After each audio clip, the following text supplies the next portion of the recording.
Salam à tous, Baruch Hashem. On a le sroud de reprendre ensemble le Sefer Brit Shalom, le jardin de la pureté, l'alliance de paix, d'apprendre pour les hommes. C'est un livre, écoutez bien, s'il y a des hommes qui sont connectés, déconnectez-vous, c'est que pour les hommes. D'apprendre à préserver ses yeux et ses pensées et de les garder pour Akadosh Baruch Hu, et comme ça attirer sur soi toutes les abondances quand on est lié à Hachem dans l'alliance d'Hachem. Donc les amis, ce qu'on a commencé à voir dans les cours précédents, que tout ce qu'on va étudier, c'est essentiellement pour nous aider à prier sur le sujet, que par la prière, on peut tout éradiquer, on peut éradiquer tout le mal par la prière. Et bien quand on comprend ça, on comprend que notre délivrance et notre Géoula, elle est à portée de notre propre main, ou je dirais plus à portée de notre bouche et de notre cœur. Combien on va faire Idbo des doutes devant Hachem, combien on va parler à Hachem pour qu'il nous aide à vaincre ce Yetzirah. Chacun il doit rentrer, les amis, profondément dans son cœur. Rabbeinu Akadosh, il a dit de manière claire qu'on peut annuler tout par la prière, tout le Yetzirah, tout mauvais désir, toute addiction, tout mauvais trait de caractère, on peut tout annuler. Et en particulier la débauche. Que Rabbi Nachman, vous allez voir que de manière extrêmement étonnante, il dit que ce n'est même pas un mauvais désir. Comme ça, il dit Rabbi Nachman dans Chiffré Haran, Ot Tetzaïn, il dit comme ça. Et bien évidemment, il dit que Rabbeinu, il a ramené qu'il avait eu il a dû traverser beaucoup d'efforts et de services divins et de guerres et de nisyonotes, de manière vraiment importante pour briser complètement ce désir global, ce désir qui englobe tous les mauvais désirs, qui est la débauche. Donc au début, Rabbeinu, il avait des efforts. Pour lui, au début, c'était oui, un nisayon. Ouais. Qu'on appelle le désir global, la ta'avata klalit, parce que en fait, dans la débauche, ça inclut tous les mauvais désirs. La débauche, elle inclut tous les mauvais caractères, tous les mauvais désirs. Donc Rabbi Nachman, au début, il avait beaucoup de combats pour annuler ces mauvais désirs de la débauche. Combien de prières il a fait, combien de supplications, comment il a prié à Kadosh Baruch Hu, il a parlé à Kadosh Baruch Hu. Mamash, il a déversé son cœur devant Hachem de supplications et supplications, jusqu'à ce qu'Hachem il a aidé à se débarrasser de la débauche légamrée, de ce mauvais désir-là, jusqu'à ce qu'il a pu tenir à toutes les épreuves et qu'il s'est sanctifié à un niveau de retrait de ce mauvais désir-là, Mamash, de manière incommensurable, jusqu'à ce qu'il a brisé complètement ce désir de la pulsion charnelle avec les femmes. Jusqu'à ce qu'il arrivait à un niveau, Rabbi Nachman, où pour lui c'était étonnant. Pour celui qui pensait que c'était dur de briser ce mauvais désir, ça est tellement sorti en fait de l'attraction de la débauche que pour lui après c'était bizarre. Comment un homme il n'arrive pas à tenir? Parce qu'il est arrivé à un niveau, Rabbi Nachman il a dit qu'il n'avait plus du tout de tava, plus du tout de désir, plus du tout d'attirance et de pulsion par rapport à ça. Et il parlait beaucoup de ce sujet-là, Rabbi Nachman, de combien on doit s'efforcer d'annuler et écoutez bien les mots de Rabbi Nachman, comment ils sont forts, mi-ous. Mi-ous, ça veut dire avoir de la répulsion carrément. Donc Rabbi Nachman, il te dit que tu peux non seulement arriver à vaincre ton mauvais penchant, à le neutraliser, à vivre cachère, mais en plus à arriver à un niveau où après ça te dégoûte carrément. Et il a dit qu'aujourd'hui, et là je vais vous rassurer, on va tous se reconnaître un petit peu, c'est impossible de trop parler de ça aux gens, parce que les gens ils sont tellement tombés dans la matérialité et que leur sang il s'est tellement impurifié, que leur esprit il est tellement confus qu'ils n'arrivent pas du tout à comprendre ce qu'on est en train de dire ici. Quand on leur dit ça, qu'on peut arriver à être dégoûté de ce mauvais désir-là, les gens disent, mais il est malade ou quoi, il veut nous tuer, il veut...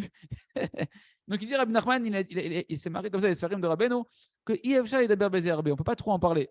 Mais Béhémet, il dit Rabbi Nachman, celui qui est un sage véritable, un tout petit peu, qui a un sage authentique, il peut facilement arriver à être dégoûté de ce mauvais désir-là complètement. Parce qu'il a dit Rabbi Nachman que quand on est dans la vérité, on voit que ce n'est même pas une épreuve du tout. Pour celui qui a un petit peu de sagesse de vérité. Et il a dit, Rabbi Nachman, écoutez bien, tellement il est arrivé à un niveau d'étonnement que c'est répugnant cette ta'ava, qu'il a dit, c'est sûr qu'il y a un secret dans la création du monde, parce que Béhémet, quand tu sors de ça, tu vois que c'est même pas du tout un mauvais désir. Il n'y a même pas de désir pour ça, il n'y a même pas de pulsion pour ça. Et Rabbi Nachman, il s'est beaucoup glorifié énormément de la force à laquelle il est arrivé de pouvoir briser complètement ce mauvais désir-là. Il est arrivé à un niveau de Gdusha extraordinaire. Et il a dit sur lui-même que pour lui, il n'avait plus du tout de mauvais désir. Et que pour lui, un homme ou une femme, c'était pareil devant lui. Ça faisait le même effet. Sans lui, ça faisait aucun effet. Comme il voit son ami, il voit une femme, ça ne change rien du tout. Et qu'il n'avait plus de guerre à l'intérieur de lui, ne serait-ce que pour combattre une mauvaise pensée quand il voyait ou qu'il parlait avec une certaine femme, etc. Pour lui, tout était pareil.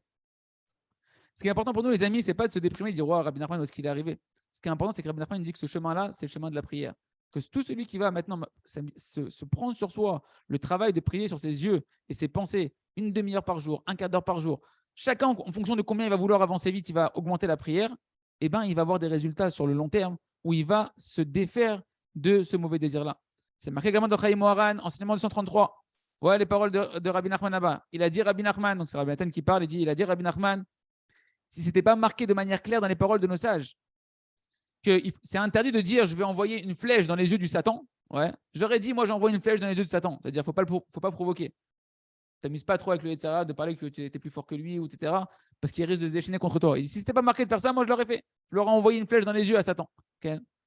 Il a dit, je comprends pas, Rabbi Nachman, toutes les histoires qui sont marquées dans la Gemara, que les Tanaïm, les Amoraïm, du temps de la Gemara, de la Mishnah, pour eux, c'est marqué des fois qu'ils avaient des épreuves et que c'était dur pour eux, ce mauvais désir-là.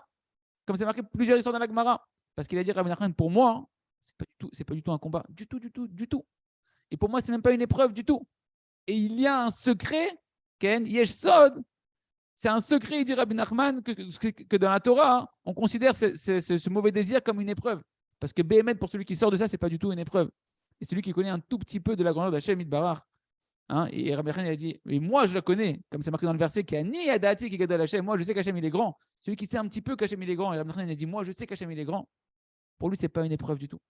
Et pour moi, il n'y a pas du tout de différence entre un homme et une femme. Et quand je vois en réalité ce mauvais désir-là, Ken, c'est comme si je te voyais à toi, il n'y a rien du tout pour moi. Je n'ai pas d'épreuve à te voir dans les yeux, je n'ai pas d'épreuve du tout à ce niveau-là. Ce n'est pas du tout une épreuve. Ken, bien qu'au début, et ça, il nous le répète, Rabbi Nathan, qu'au début, il a eu beaucoup d'épreuves, Rabbi Nachman. Il a eu beaucoup d'épreuves. Donc oui, il y a des épreuves. Oui, c'est une ta'ava au début, etc. Parce qu'on est dans un secret où on a l'impression qu'on ne peut pas vivre sans ça, etc. Mais celui qui prie et qui va étudier ce qu'on est en train d'étudier, qui va prier sur ça, il va sortir petit à petit du mensonge de ce mauvais désir-là. Le principe qui est important de retenir pour nous, les amis, c'est que Rabbeinu Akadosh nous a montré, et c'est ça qu'il faut retenir, que tout est possible par la prière. Rabbi Nachman, il est arrivé à ce niveau-là par la prière, l'étude de la Torah, bien évidemment, et la prière focalisée sur ce sujet-là. Et maintenant que la force de la prière, elle s'est dévoilée d'une manière aussi grande dans une génération à nous, par tous les piliers de la Chassidoute, le Baal Shem Tov, et jusqu'à Rabbeinu Akadosh, Rabbi Nachman de Breslev, que son mérite nous protège. Et que tous les tzadikim, ils se sont efforcés dans toutes les générations à briser l'illusion de ce mauvais désir-là, de la débauche. Chacun, et c'est ça l'objectif de ce livre, les amis, il peut mériter par la prière, pas par les forces et les nerfs, etc. Non, par la prière, il peut mériter de clarifier cette Yetzerara de l'imagination et de comprendre que ça, c'est qu'une bêtise. C'est une grande idiotie de courir après cette ta'ava-là. Et quand on aura accumulé suffisamment de prières, facilement, un homme il pourra voir que c'est plus du tout une épreuve. Et ça, les amis, c'est possible d'y arriver par la force de la Hitbod des doutes uniquement, par le fait de prier, de parler à Hachem dans sa langue maternelle, au moins une demi-heure par jour, de parler à Kadosh Baruch Hu. Et ça, le Rav me dit, j'ai dévoilé ce secret-là, Hachem m'a dévoilé ce secret-là, quand j'étais tellement occupé de m'occuper de la communauté, de rapprocher les gens, etc., que j'avais plus tellement le temps de pouvoir faire des prières allongées, comme on a vu ensemble dans la Torah 52 du Likutei Moharan, où là-bas, Rabbi Nachman dit qu'il fallait prier pour annuler un mauvais désir, des heures entières dans la nuit, dans des endroits éloignés. Il a dit, le Rav, j'étais tellement occupé à rapprocher l'âme Israël que j'avais plus ce temps-là. Et je me suis rendu compte qu'en prenant qu'une demi-heure, focalisé sur un sujet, eh ben, j'ai pu voir des changements extraordinaires qui m'ont changé toute ma vie, tous mes mauvais désirs et mes mauvais traits de caractère. Parce qu'il y a dedans une force extraordinaire, qu'un homme il va investir tous les jours une demi-heure et être régulier, répéter, travailler encore sa volonté sur ce sujet-là, ça va s'accumuler. Au final, ces demi-heures vont s'accumuler, ils vont faire un nombre de prières extraordinaires, de volonté extraordinaire. Et grâce à ça, tu vas monter à des niveaux extrêmement élevés, comme on verra dans la suite du livre. Cette introduction, les amis, qu'on vient de voir, c'est la fin de l'introduction du livre. Elle est extrêmement importante. Et chacun, il doit savoir que c'est uniquement ça qu'on te demande dans cette étude qu'on est en train de faire ensemble, que l'essentiel de ton arme que tu as pour pouvoir accomplir la Torah en général et tout ce qui est marqué dans ce livre-là pour préserver tes yeux, c'est que la prière. Et si tu sais que tu n'as pas prié sur le sujet-là, arrête d'écouter les cours, arrête de lire le livre, parce que tu vas t'endommager. On n'est pas là pour se forcer à vaincre le Yetzirah tout seul. On est impossible de vaincre le Yetzirah tout seul. C'est impossible, c'est surnaturel. On a besoin d'une aide surnaturelle, c'est Hachem. Et cette aide surnaturelle, elle vient quand on la demande par la prière. Donc il attend que chacun se renforce, de savoir qu'on ne te demande que de vouloir, de prier, d'étudier pour savoir quoi vouloir et prier tous les jours un moment fixe, un moment répété tous les jours sur ce sujet-là. Et comme ça, on pourra voir petit à petit le Yetzirah qui nous abandonne, Hachem, qui baisse lui les bras et sortir de cette pulsion vers Hachem, Chazak, Intrazek.